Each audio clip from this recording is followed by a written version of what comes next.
Seterusnya tentang perempuan mengambil sesuatu dari masjid, menghulurkan sesuatu dari masjid. Ini dia ada dua ni. Nawilini al-khumrata minal masjid. Ada dua keadaan. Satu, minal masjid ni tempat ta'alluq dia. Kalau belajar nahwu, tempat ta'alluq min Arab jar asli ni ialah jadi hal kepada dhamir nasab pada nawilini.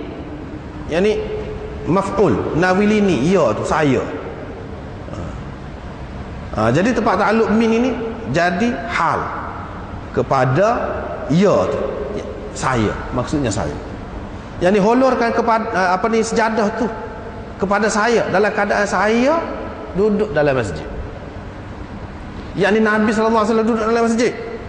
Nabi sallallahu alaihi wasallam duduk dalam masjid. Aisyah duduk dalam rumah dia. Nabi sallallahu alaihi wasallam suruh hala sejadah. Maknanya tangan dia masuk dalam masjid.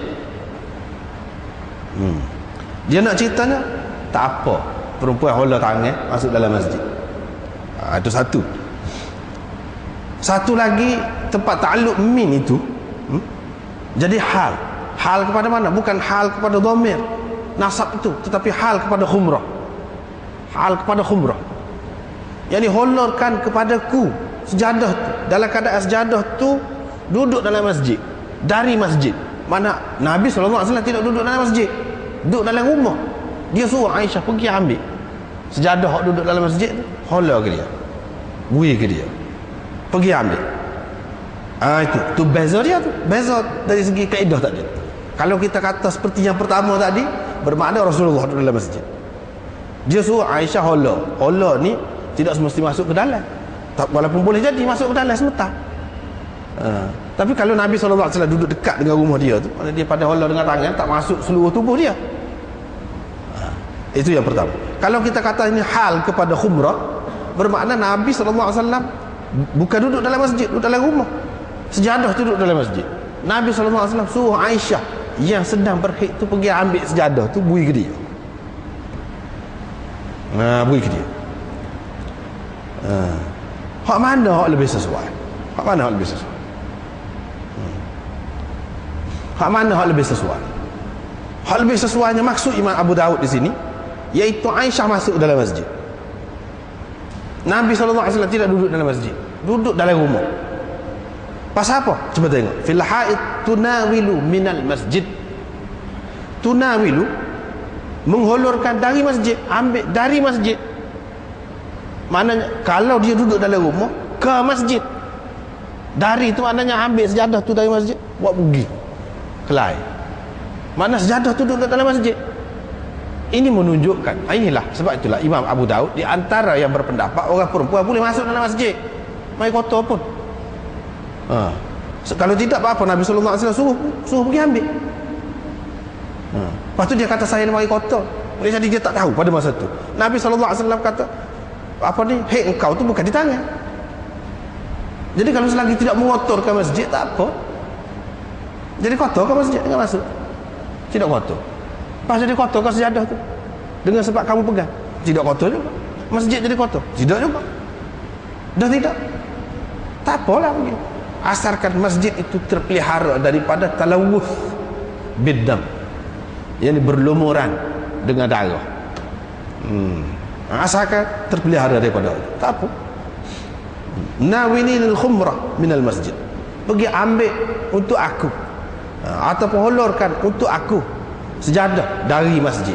Mana dari masjid, ambil dari masjid, hak tu lebih sesuai. Tunawilu minal masjid, hak tu hak lebih sesuai. Kalau dia kata Aisyah duduk dalam rumah, tunawilu minal bait, ambil hala dari rumah, mana Nabi SAW duduk dalam masjid, ni tidak minal masjid. Itu menunjukkan Abu Daud supaya Imam Bukhari dan ramai lagi yang lain mengatakan, Daud Zahiri mengatakan boleh, mana perempuan boleh masuk dalam masjid. Jadi makna perempuan hak mari kotor ni bukan sekadar kita boleh makan sekali dengan dia, boleh sekedudukan dengan dia, boleh tidur sekali dengan dia, boleh makan minum sekali dengan dia, boleh buat ibadat, kita kata bersentuh, baca Quran, duduk di atas dia, kepala kita, tak apa. masuk dalam masjid pun tak apa. Lepas tu hak kata kotor darah dia. Kotor. Dengan sebab itu apabila habis darah tu berhenti darah, hilanglah kotor, tak ada kotor.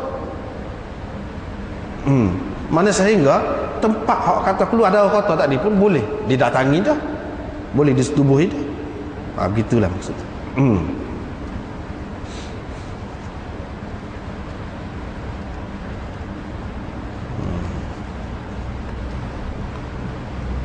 Selain daripada itu, mereka berpegang dengan hadis yang baru inilah yang kita sebut, iaitu ada seorang perempuan pergi jumpa dengan Nabi sallallahu alaihi wasallam. Ini juga yang disebutkan oleh Ibnu Hazm dalam Al-Muhalla dia. Nabi sallallahu alaihi wasallam suruh dia buat satu bangsa kecil,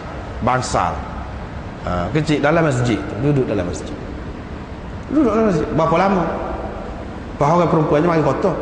Nabi sallallahu alaihi wasallam tak ada kata, itu hadis Bukhari, tak ada kata kamu kalau mari kotor kena keluar, tak boleh duduk dalam masjid, tak ada kata. Menunjukkan